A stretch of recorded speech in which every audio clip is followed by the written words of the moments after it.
Olá pessoal, tudo bem? Sejam bem-vindos a mais uma aula do módulo de História de Mato Grosso do LAC Concursos. E desta feita, iremos analisar a escravidão em Mato Grosso.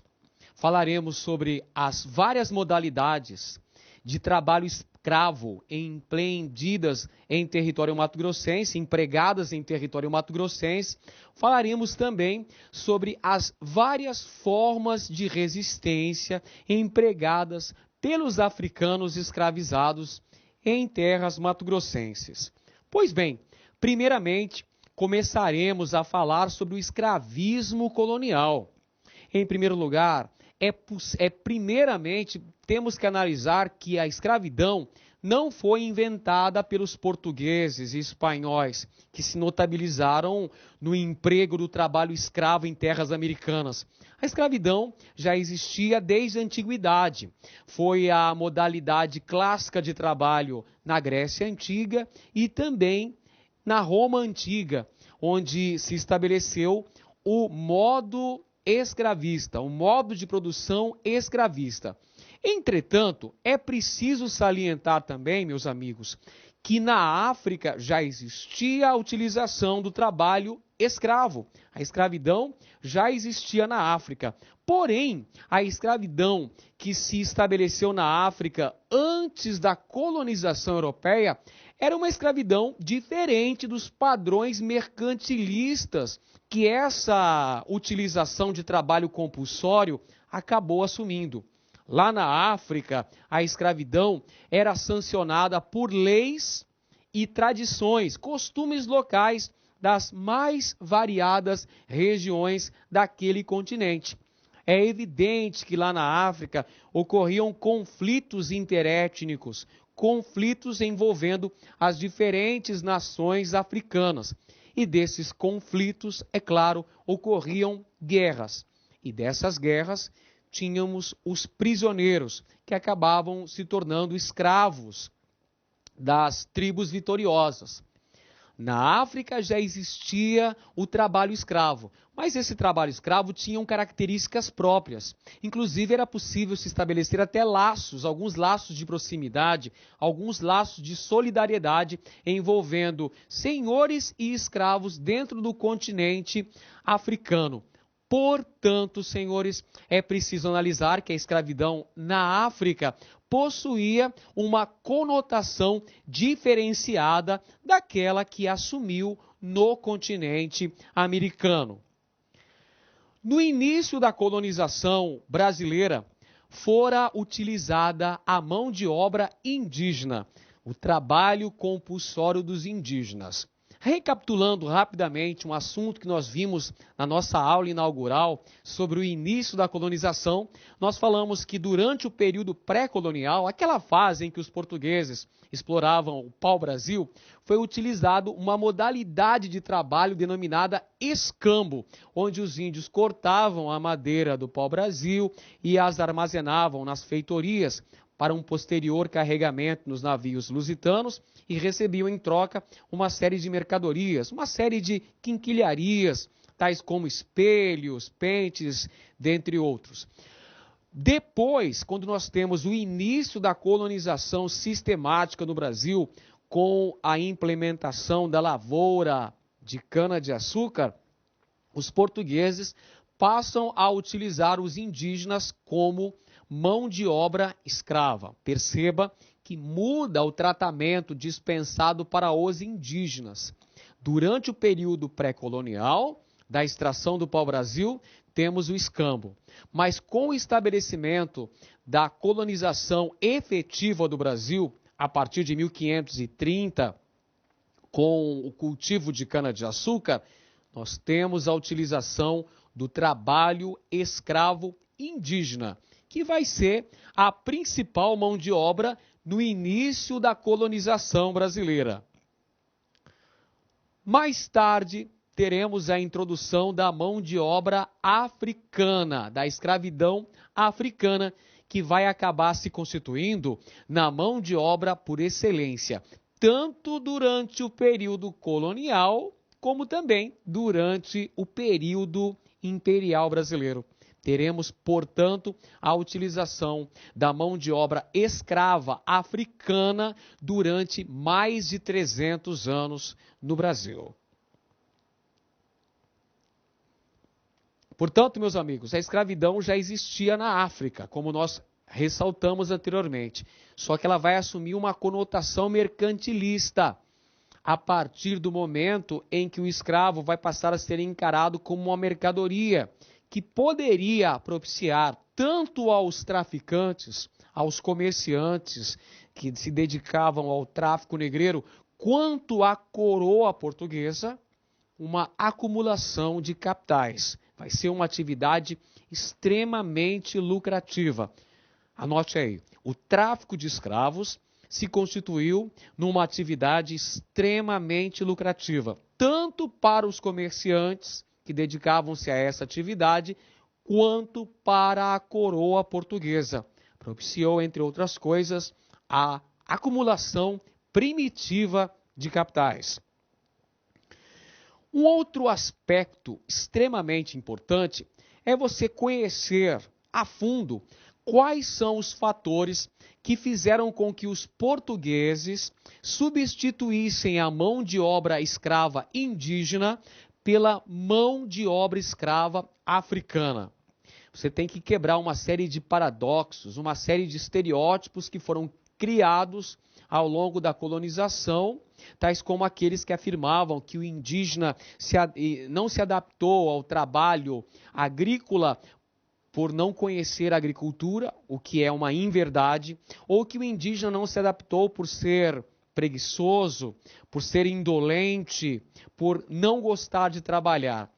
Esses são aspectos extremamente preconceituosos que foram criados justamente para justificar a substituição da mão de obra escrava indígena pela mão de obra escrava africana. Vejamos então, senhores, quais são os principais fatores que justificam, que fundamentam, na verdade, que fundamentam cientificamente a substituição do indígena pelo negro africano. Em primeiro lugar, devemos ressaltar a relutância dos indígenas ao trabalho agrícola, a relutância principalmente dos guerreiros indígenas, que estavam habituados a outros tipos de trabalho, a caça, a pesca e principalmente a guerra. O trabalho agrícola em várias sociedades indígenas era visto como um trabalho feminino, um trabalho que deveria ser realizado pelas mulheres e pelas crianças, ou seja, um trabalho não destinado aos guerreiros. Além disso, devemos também mencionar as guerras de resistência que foram empregadas por diversas nações indígenas que enfrentavam bravamente o avanço da colonização. E também as doenças que foram trazidas pelos colonizadores e que causaram uma sensível baixa demográfica nos indígenas. Outro fator importante, meus amigos, é a oposição dos jesuítas. Lembra dos jesuítas? Os padres da Companhia de Jesus? Eles vieram para a América Portuguesa com o objetivo de catequizar os índios. Eles desejavam evangelizar os povos indígenas do Brasil. Sendo assim, eles vão ser contrários à utilização dos índios como escravos.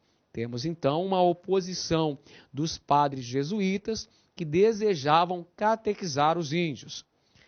Um outro aspecto importante também é a questão do tráfico negreiro ser uma atividade extremamente lucrativa. O tráfico negreiro dava um lucro exorbitante, tanto para os traficantes quanto para a coroa portuguesa. Portanto, esse conjunto de fatores é que vai justificar a substituição da mão de obra escrava indígena pela mão de obra escrava africana. Perfeito? Muito bem.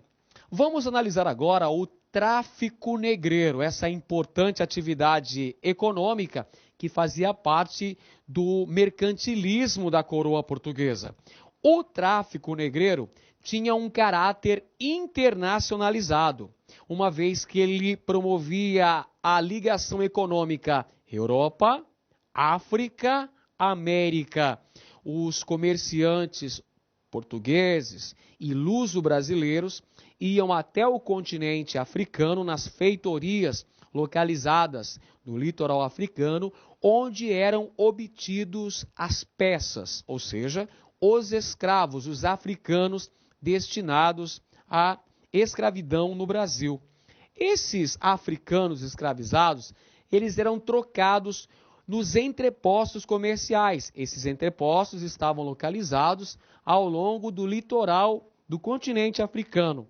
E as principais moedas de troca eram manufaturas europeias, como armas de fogo e utensílios domésticos, além de algodão produzido nas Índias e algumas mercadorias provenientes da América Portuguesa, tais como o tabaco, que produzia-se o fumo, e também a aguardente, um dos derivados da cana-de-açúcar.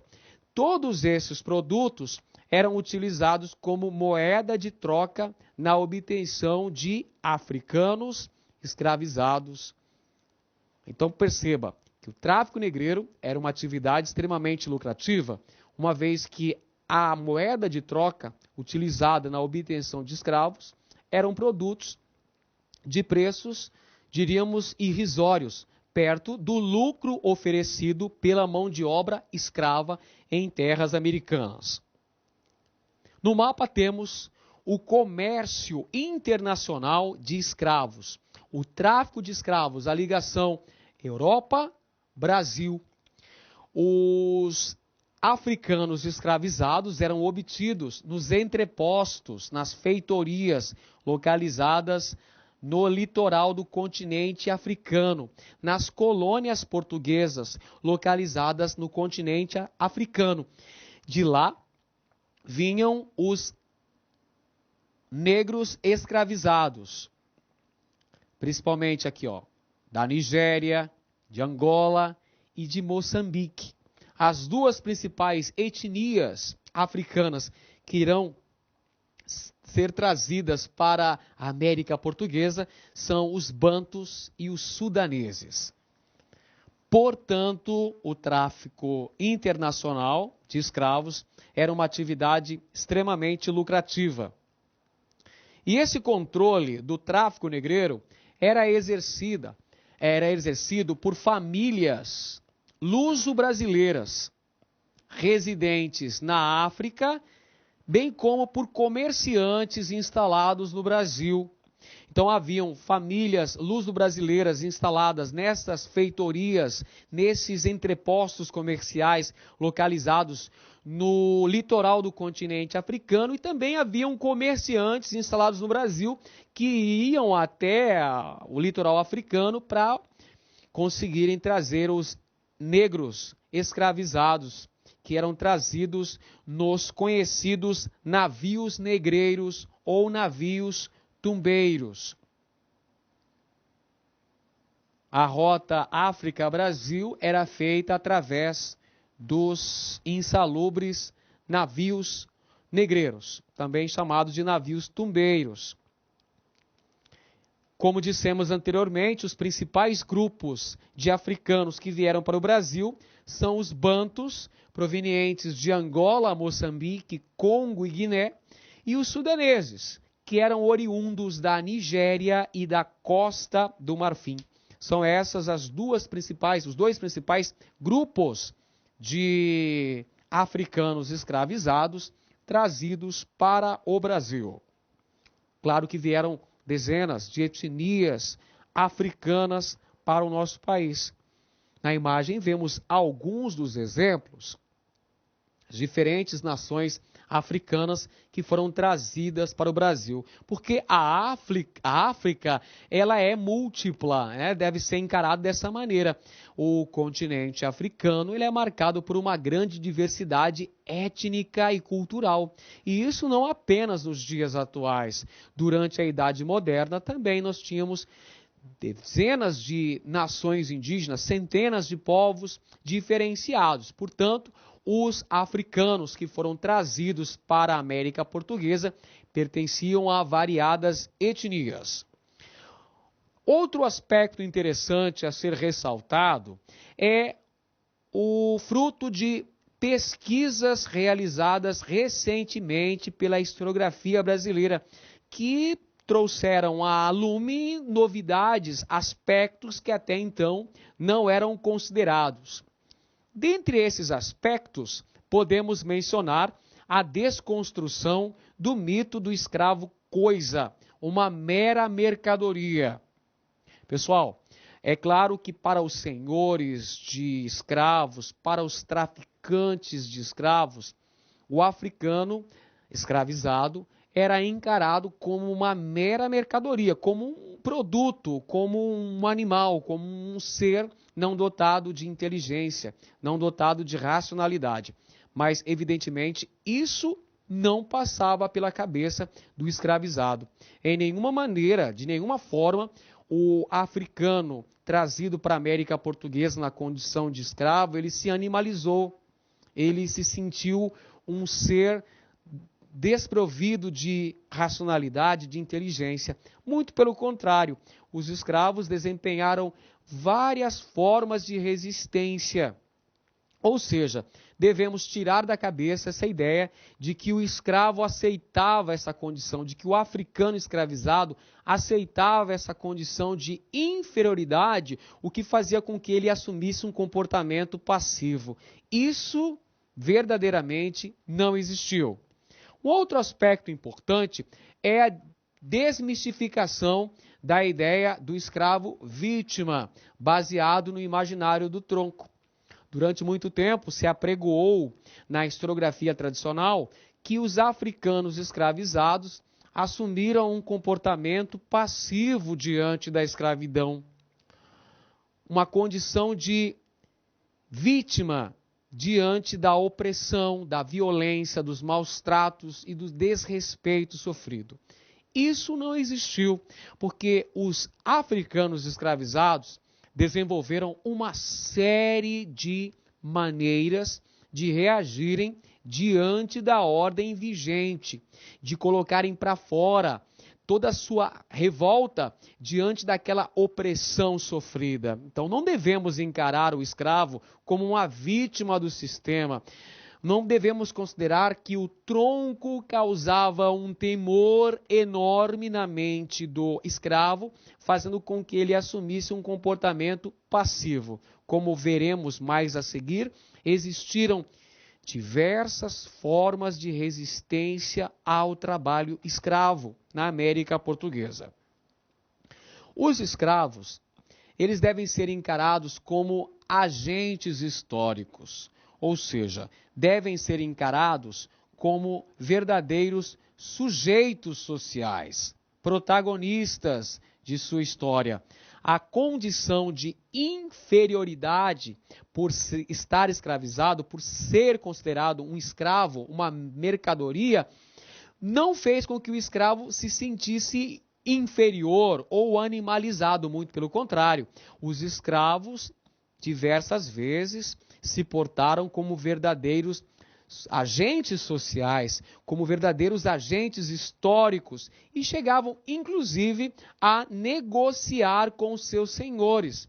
Negociar, entre outras coisas, com relação ao tratamento dispensado para eles. A violência empregada no tratamento para com os escravos. Muitas vezes os escravos apresentavam reivindicações para os seus senhores. Um exemplo bem interessante dessa nova visão que a recente historiografia brasileira trouxe sobre o estudo da escravidão na América Portuguesa é a chamada brecha camponesa. Anote aí no seu caderno esse aspecto que é bem interessante e que inclusive já foi cobrado em concursos aqui em Mato Grosso. A brecha camponesa, meus amigos, era uma modalidade diferenciada de escravidão, onde o senhor destinava famílias de escravos que tivessem um bom comportamento e as instalava em pequenas roças, onde se desenvolvia uma agricultura de subsistência, onde se cultivava produtos visando a sobrevivência do próprio escravo e de suas famílias, e também a produção, vez ou outra, a produção de um excedente agrícola que era comprado pelo próprio senhor, que adquiria essa produção excedente, utilizada principalmente para o consumo de seus escravos. Essa é a chamada brecha camponesa. Ao mesmo tempo que servia ao senhor para que os escravos não fugissem, garantia também aos escravos uma maior liberdade e também garantia a eles a possibilidade de acumularem algum pecúlio, exatamente, acumularem algum dinheiro que poderia ser utilizado na compra de suas cartas de alforria. Mas agora preste bem atenção, a brecha camponesa era uma exceção e não uma regra. A regra, nós sabemos muito bem, era a utilização do trabalho escravo nos penosos trabalhos na lavoura, na mineração, nos trabalhos desempenhados nos núcleos urbanos. A brecha camponesa é uma exceção, por isso que é chamado de brecha. É uma exceção à regra que era baseado no trabalho extenuante da mão de obra escravo. Mas a brecha camponesa, eu atento novamente para os senhores, é um assunto fundamental, um assunto bastante interessante, que inclusive já foi cobrado em concursos públicos aqui em Mato Grosso.